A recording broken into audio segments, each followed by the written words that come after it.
What are the decisions and actions you need to take today and every day going forward to close the gap between the most probable outcome and the most preferred outcome? And truly, that's a $1 million+ question. Every organization can benefit from thinking that way. Welcome to What If, So What, the podcast where we explore what's possible with digital and discover how to make it real in your business. I'm your host, Jim Hertzfeld, and we get shit done by asking digital leaders the right questions. What if, so what, and most importantly, now what? Hey, everybody, welcome to the podcast. I'm really excited for a great guest. She's a lot of fun. I would call you a futurist, part-time provocateur, Kate O'Neill. Kate, welcome to the show. Thank you. Kate, you've got a great background. You've done a few things. What got you here today? What's your story?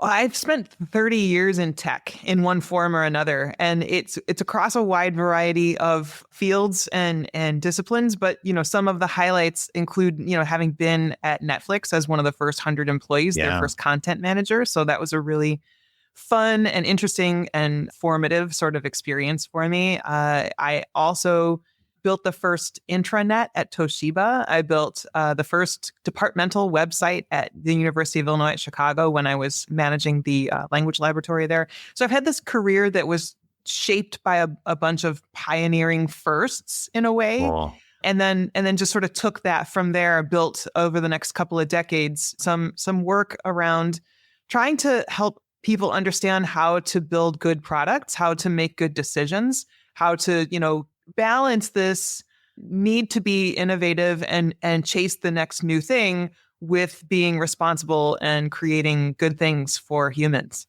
Awesome. And in fact, I kind of called you, kind of building off of one of the books you wrote, a tech humanist. So it feels like what you just described sort of encapsulates that. So how would you describe tech humanism? I know you've written about it, but the folks who don't know about it. Yeah, it's a funny thing in my life, in my career, and in general in my interests. I am always drawn to contradictions or apparent contradictions. And tech humanist sort of embodies that apparent contradiction, but I don't think that it is or should be a contradiction. I think that what we often feel is that tech is at odds with humanity, or that humanity is at odds with tech. And then there's this third kind of hidden piece to that equation, which is business, because most of the time that tech meets humanity, it is through the rollout of business. Like business has determined some need that will be met at scale through the use of technology, and that takes shape in the form of some human experience. And it is not usually that well thought out. It's not not often, thought through of how that's going to reshape society or humanity in some way. So that's what I have tried to do for the last decade and a half or so, has really been to ask those fundamental questions, be, just a little bit of a provocateur, but mostly to be, I hope, a force for good, someone who's asking people to just slow down just a second, just enough to step back and think about what's going to happen when we make this decision. I have a meeting today, and I always challenge meetings that I get invited to with no agenda. Nice. So my favorite question, I learned this from a customer years ago, was to ask, what problem are we solving?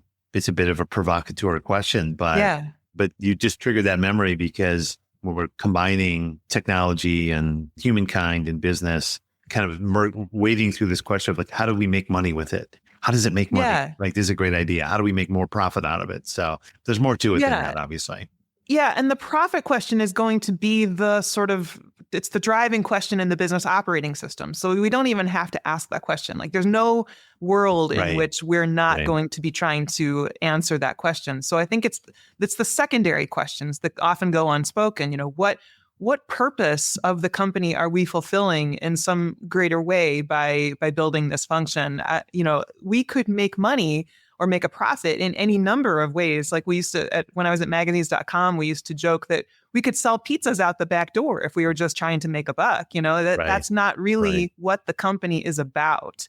So I think that the opportunity to bring things back to a sense of purpose and values, but purpose not in this kind of fuzzy-headed, soft sort of way, but in a distillation of what the company exists to do and is trying to do at scale. So really getting back to your what problem are we trying to solve question. Questions and decision making. I love that. Well, we're going to get into more of these tugs of war, right? These seemingly contradictions that we have to get through. So I love where you've kind of built that into your work. Yeah, speaking of your work, you have a book coming out, and I want to know there's a lot of change going on in the world for sure. We're recording this in January of 2025, and we've been under a fast pace of change on a number of levels for the last several years. But what has sort of changed in the world for you, or what sort of motivated you to write this latest book? Yeah, I think the big thing is that I hear consistently from leaders how much is changing, how fast the world is changing, technology is changing, and how hard it is to keep up with. And I feel like we're at a point where the decisions that leaders make about the deployment of technology is having vast impacts on human experience, as well as on the potential futures that we have the opportunity to have. So I think that leaders feel that too. I think that leaders feel daunted by the scale and scope of the decisions that they have to make. So what I think is lacking is, there's plenty of tech trends and predictions and lots of people who are willing to be a futurist if it means being a provocateur, right? Like I'm willing to say, I predict this thing is going to happen. But what there is a dearth of, I think, is meaningful, actionable frameworks and toolkits that actually help leaders make sensible decisions that balance a need for innovation and competitive advantage with making responsible choices, with kind of figuring out what the impacts on humanity, on human experience, on communities that are affected downstream of these decisions, how those kind of play together and how we can make those decisions more responsibly. So I have a theory you and I can workshop at some point, because I think if people are listening to this and thinking that those kinds of decisions are for the board or they're for the CEO, they're really for everyone, right? And I think that my theory behind that we can workshop later is that the sort of the mass or the gravity of decisions that people have to make, the scope of what people have to make is bigger and bigger and bigger, because we're working with more complex systems. I have a friend who is a product owner at a large retail chain and is responsible for this, what sounds like a really small part, which is how you fulfill the order when you're doing curbside pickup, in a nutshell. It's a lot more complicated than it sounds. They have to think of everything for every product category. They have to think of every situation. They have to think of every region. They have to think of the weather. So even at seemingly small decisions, you're going to impact people's lives, their customers' lives, the colleagues, the team members' lives.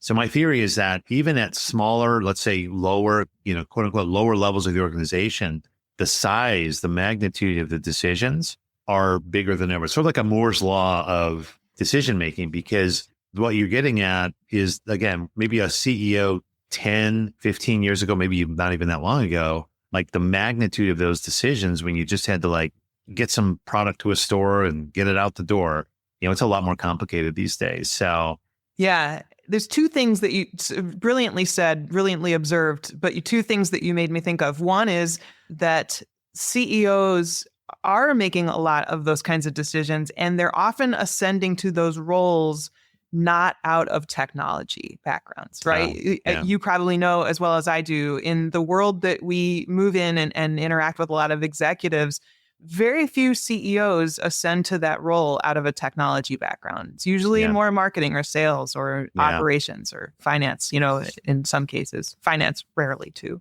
But the money guy. But right. Not often the money guy makes it to the CEO seat. So that's one factor, is that you do find people who are in that top executive role who are making these decisions and don't come from a technology background. But even more important is that observation you made, which is so many decisions are made downstream of that top executive role. And they're some of the most vivid examples that we can think of too. Like one of my favorite stories to tell over the last few years has been that of Amazon Go, and most people by now are familiar with it. It's the just walk out grocery concept. And they have hundreds of them rolled out, and they're integrating that technology into Whole Foods stores. So hundreds more of those across the continent. But the interesting thing to me about Amazon Go is that when you first open that app, because you have to do it, you come in through the gates, you scan the app on your phone, you gather up your groceries, and then you scan the app again as you just walk out, and it tallies up all of your groceries. And you never have to go through a cash register or a cashier, in a traditional sense. But it's cameras and sensors and a constellation of surveillance technology that's making that possible. But what I thought was so interesting is that when you first open that Amazon Go app, you get this kind of onboarding wizard that walks you through how it's going to work. And one of the things it says is that because you're charged for everything you take off the shelf, don't take anything off the shelf for anyone else. And I've used that for so many years in audiences and in keynotes. I would ask the audience just a poll question. Raise your hand if you have ever taken something off the shelf for anybody else, or if somebody's ever taken something off the shelf for you. And like 100% of people in the room will raise their hands. So this is not an unusual, this is not an edge case kind of thing that some Amazon engineer was like, how do we solve for this problem? Well, hardly anybody ever does this. Let's just make it an impossibility in the system, right? So what happens there is that now within an Amazon Go store, we're not allowed to help each other. But as we just talked about, there's hundreds of these instances. They're rolling out partnerships with Starbucks, mobile pickup. They're using it too. So you've got this platform is going to become one of the dominant paradigms of retail and of how we interact with one another. So you're telling me that that's not going to impact how we actually help one another, how we show up for one another as time goes on over generations of how this, maybe it gets fixed. But the point is still there that someone somewhere had an opportunity to say, this is a challenge. I don't know how to solve this. And so the way I'm going to solve it is to simply make it forbidden within the confines of the system. And it's not natural to human experience that is the way that played out. So yes, many, many, many very consequential decisions are happening at quote unquote low levels, just at the operational levels all throughout organizations. And it's critically important that people are thinking about that long range impact of the decisions that they make. The consequences, right? And the maybe sometimes unintended consequences. And the road to hell is paved with good intentions. You kind of set up maybe the first, I don't know what to call these now, Kate, are these contradictions, provocations, but they're really, I think, just modern. I like provocations. Provocations, modern wisdom. We'll go with that. We'll call it. So I want to run a few things past you because these are provocations that you brought up. I collected a few of them, and I think it'd be great for the audience to hear them because one, we need to evolve our mindset first of all, which I think you're helping us do, Kate, honestly. And I think people are looking for the next tactic. They're looking for the next move. Like that's again the genesis of this show is how do we make these things real? So I'm going to run a few of these things past you. And I want your kind of the Kate O'Neill explanation. Like, what are you talking about? And let's talk about how we can open a mind or provide kind of a new tactic. And I'll set up sort of the conventional wisdom, and then I'll hand it off to you to sort of describe what I think is your provocation. So, so for years, for 15 years, I think Forrester came out and said in 2010, this is the age of the customer. I think that was more or less when this sort of Web 2.0 digital transformation era sort of took off. At least that's how I saw it. So we started to think about customer centricity. Let's think about the customer, and the customer is at the center of everything. And we started really getting into personas and journey mapping and all that stuff to call it, which is great, right? Which is great. But you sort of, I think, are telling us like we need to think about the human experience. So explain to us, what's the difference between just a customer and a human experience? Yeah, it's so true that there's this terminology and it seems like they should be consistent or that they're in contradiction with one another. But customer is just a role that humans operate within. And so there absolutely is a time and place when customer experience design or customer journey mapping and that sort of thing is relevant, because when you're thinking about humans in the role of customer, we want them to have the ideal journey or experience or whatever.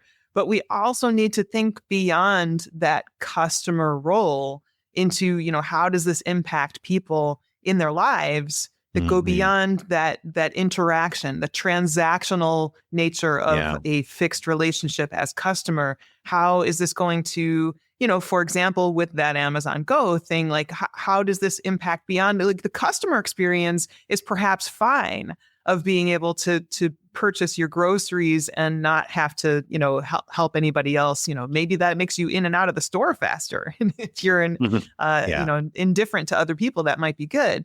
But how does it affect the lives of people who are there and they, maybe have some kind of physical limitation and can't reach the top shelf or something like that? How does this affect the lives of people who rely on a sense of connectedness at the grocery store with other people? Because maybe some people who are older or infirm or lonely in some way, like these little moments of connection are really all that sometimes people have when they're out and doing their errands. So I think these little moments that give us glimpses into how to think about what it really means to be human, and how our decisions that seem so disconnected, so many steps removed from those kinds of realities, how those actually play out in people's lives. That's great. I often think of like healthcare journeys where I'm a caregiver, right? And I'm taking care of my father and I'm picking up his prescription. These are real stories we can get into. So sure. I love that. I love that advancement. So another one is when we think about customers, I have a lot of clients who say, okay, I get it. I buy into the customer experience. Now I got to go figure out what they want. So wait, who is my customer? And wait, what do they really want? What problems are they trying to solve? Going back to one of my favorite questions. And so we launch these research projects. I have a lot of customers who will say, okay, time out. I want to get it right. We'll come back to predicting in a bit. So I launched this huge research project where I look back at the last 2-3 years of sales history and customer complaints to get to know my customer. But I think you're suggesting kind of a new adoption of foresight. So insight's great, but is foresight better? Yeah. So I come from a background that is heavily invested in analytics, and I definitely am not negative on analytics. I think it's really important to be able to find the data you need to validate decisions, get some confidence in investments you're going to make and so on.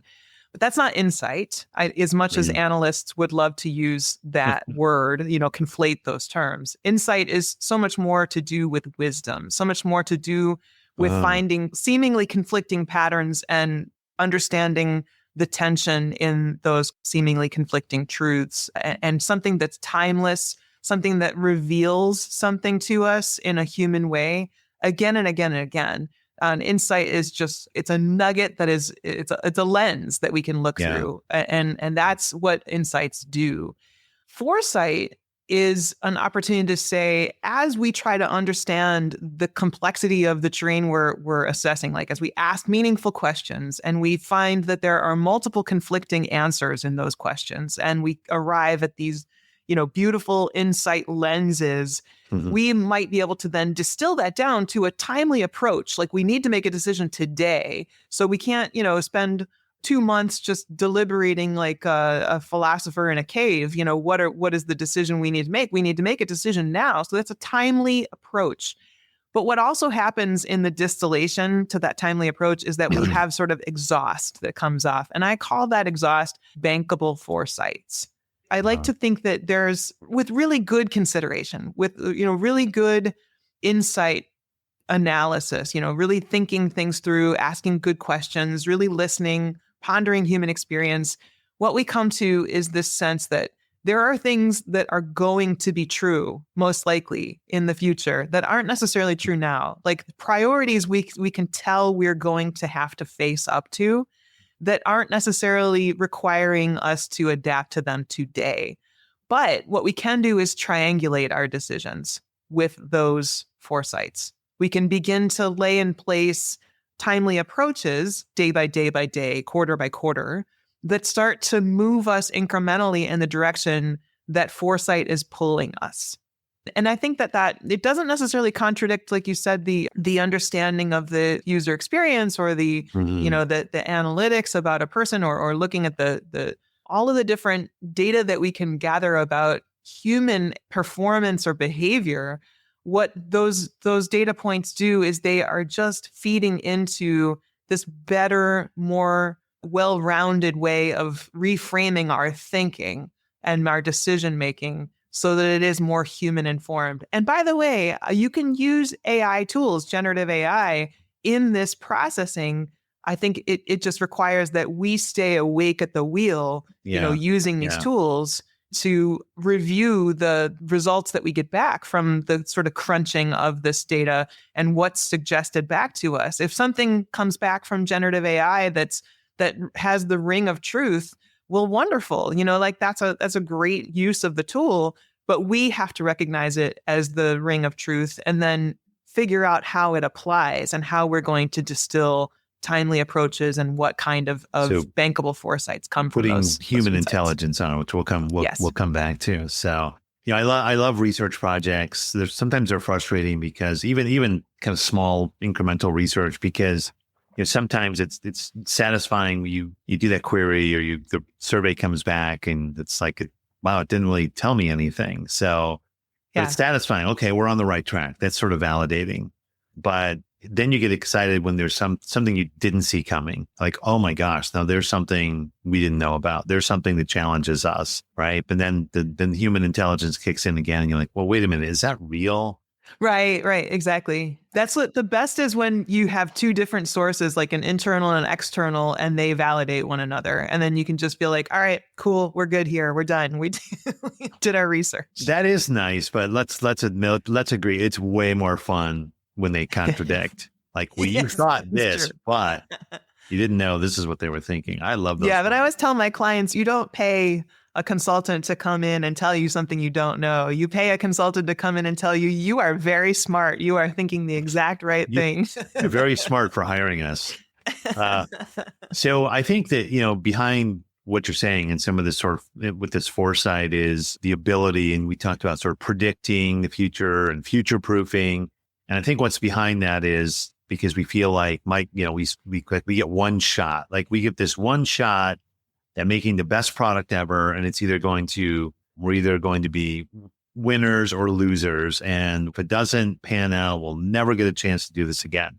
So we have to know everything. Like, we have to predict every possible outcome, every possible future, so that we don't paint ourselves in a corner or get stuck or have technical debt or whatever thing we're worried about and scared about.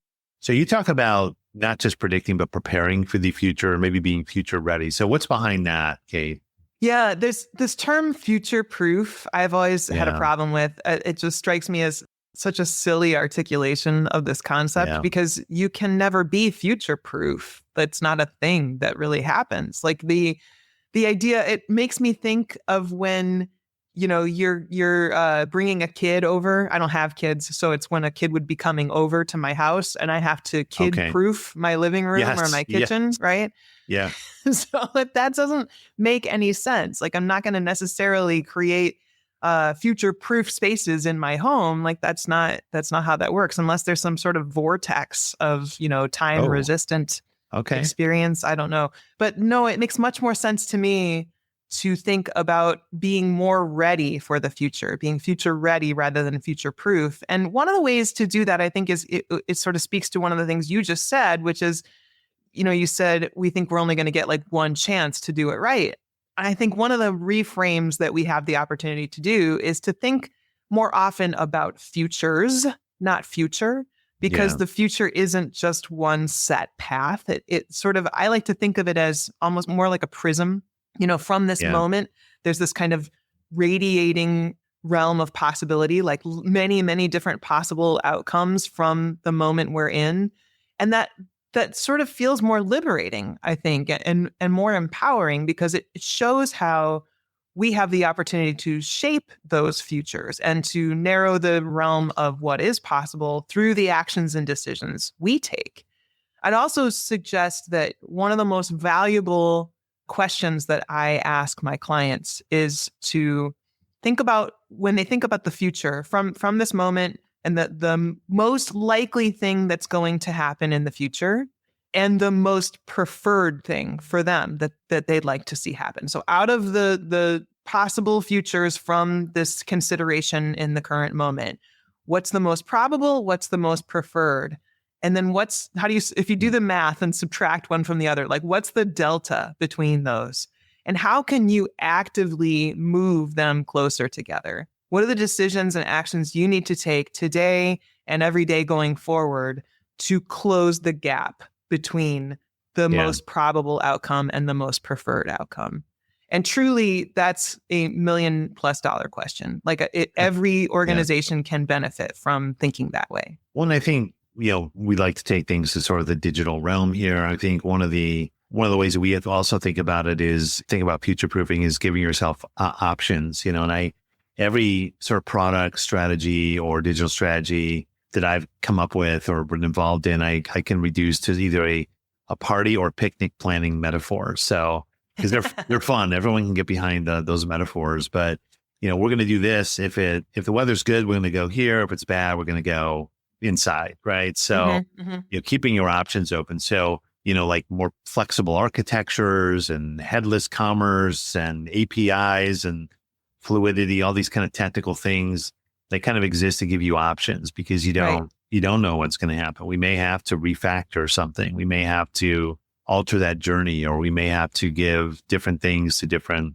personas if preferences change. So, I think that's another philosophy that kind of goes into that. Yeah. And I think it's sort of an interesting opportunity to bring up one of the themes, one of the observations that I make in the book, because I think it applies to some of what you're talking about there, that too often, I think when we talk about digital transformation and we talk about innovation, we talk about them as if they're synonymous with one another, and they're really, really not. In my experience in decades of doing this work, what I find is digital transformation is the work of catching up to what the market already expects.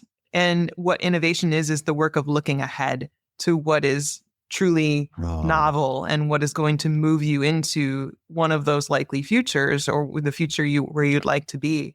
Those are very different tasks. They are not, one is not better than the other. And it's not like you choose to do one, but not the other. You've got to do the work of catching up. And every organization has both of these tasks, right? Every organization has areas in which they're still catching up to, the way that workflows are happening in other organizations, kind of internally, operationally, whatever. And that's digital transformation. And there's also every organization is trying to think about how can we be the ones that set the tone for what is going to happen in this industry and in our market and so on. So it's both of those are happening. And I think it's a really important aspect of when you talk about the various pieces of technology that afford us more fluidity and flexibility. I think we also need this other sort of different dimension of consideration that we need to understand that needs to happen across both a catching up to the present moment digital transformation perspective and an innovation moving us forward into the future perspective. I really like that distinction because you're right. They do get conflated, I think. Everybody's looking for the easy button, right? Or the pixie dust. So like, well, if I digitize it, it'll be innovative. Well, maybe not. Right. Not to mention, by the way, if it may be innovative, but nobody cares, not solving a customer problem, then, what's the point? So is it really... Right. What problem are we solving? We have to talk about sort of the distinction between human intelligence and machine intelligence. You touched on it before. How do we sort of yin and yang and have checks and balances between, what we know intuitively, right? Or through experience, which is full of its own biases and pitfalls and risks, and machine intelligence, which is seemingly faster and smarter and knows more has more facts than I do, but is also sort of flawed and biased and hallucinating. And how do these concerns work together? Well, it's funny. I think we all spend a lot of sort of existential angst cycles on this question, the difference between human intelligence and machine intelligence. Where do humans thrive versus where AI is going to take our jobs or, supplant us or whatever. And I think one of the ways in which it's overwrought is that machine intelligence has been heavily influenced by human intelligence, right? I mean, obviously it's built out of human intelligence, but it's also been modeled after human intelligence. So many of the metaphors of artificial intelligence draw directly from concepts of how our brain works. So what we've really done is use human intelligence to build faster, more connected versions of the human brain. Like, what would happen if the brain were able to do, more cycles and process faster? It shouldn't feel so threatening, I think. And it also shouldn't feel so alien to us. It's definitely a familiar model. That said, it is inherently artificial in the sense that it's synthetic, right? The ways in which machine intelligence knows what it knows is by training itself, in some cases like unsupervised learning, on a lot of random information and looking for connections, which incidentally is often how we learn as well. But what we do in the world as embodied beings is move through the world with a very distinctly human embodied sense of the world. We are constantly sense making, and sense making is about meaning. Meaning is the fundamental attribute of human experience. And it is something that machines don't have the ability to be in touch with in the same way, and maybe never will, at least not until meaning for machines is made from whatever components they will make meaning from. Like once some kind of general intelligence is achieved and they're drawing a sense of, their own existence in the world, a sort of self-consciousness from the world, then maybe, but that's not even relevant to our understanding today. Our understanding today has to be about how do we have the most meaningful experiences as humans, and how does technology, and even advanced technology, fit into that? And so I think the question really we ought to be asking is, how should we be using AI to better fulfill meaningfulness in human experiences? How should we be using AI to supplement meaning in the world around us? How can we be automating experiences in such a way that we don't lose a sense of meaning? I alluded earlier to the idea of loneliness when people are in grocery stores, and this whole Amazon Go thing of taking away that one little interaction that somebody may look forward to.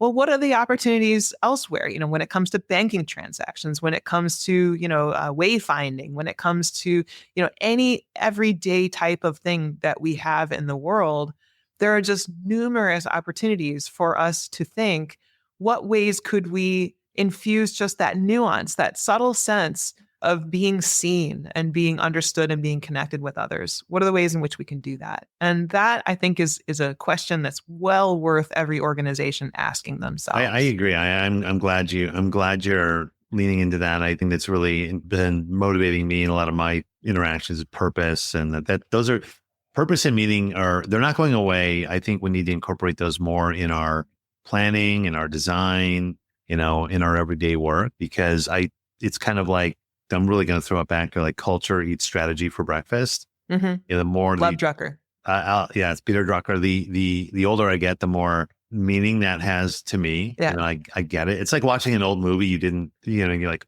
you see all the adult humor, today that you didn't see as a kid. You're like, oh my gosh, how did they make this movie? Right. So, some of these things are coming back, but yeah, culture, purpose, meaning, it's not going away, and it's got to be sort of embedded in the way we do things. We're kind of out of time here, Kate. I'd love to close on. There's so many other things I want to ask you, but I want to maybe you could leave one thing. What if you could give the audience some advice on something they could take away? Because I think you've given us a lot of contradictions and provocations, and I think what people are looking for is to take some of this conventional wisdom just of the last 5 to 10 years and advance it. But if there's one thing you could tell folks, what would you ask them to do? What would you give them that they could do today? I think, you hit it with, you said that meaning and purpose are not going away, but I want to be even crisper about that. That meaning, as I said, is the fundamental human experience, but it's also at every level we consider meaning, it is about what matters. Meaning is always about what matters. And purpose is the shape that meaning takes in business. So when we try to think about how those facets of understanding, how that wisdom, how that human insight can serve us as we consider technology decisions, those are the questions to come back to. What matters in this, and what is likely to matter going forward? That's the question, what matters next, in the title of my book, is really draws from this insight that what matters to us now and what's likely to matter in the future are the big questions we need to be asking ourselves as we deploy technology that shapes human experience and as we build businesses and go about our lives. What matters and what is going to matter? And that's whether you're a CEO or a business analyst, or you're contemplating your career move or what you're going to do next. So, Kate, thanks so much for sharing your wisdom. Thank you, Jim. This has been great. And we'll love to talk to you next time.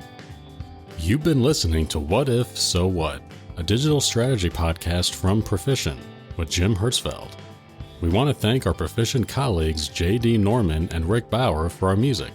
Subscribe to the podcast and don't miss a single episode. You can find this season along with show notes at perficient.com. Thanks for listening.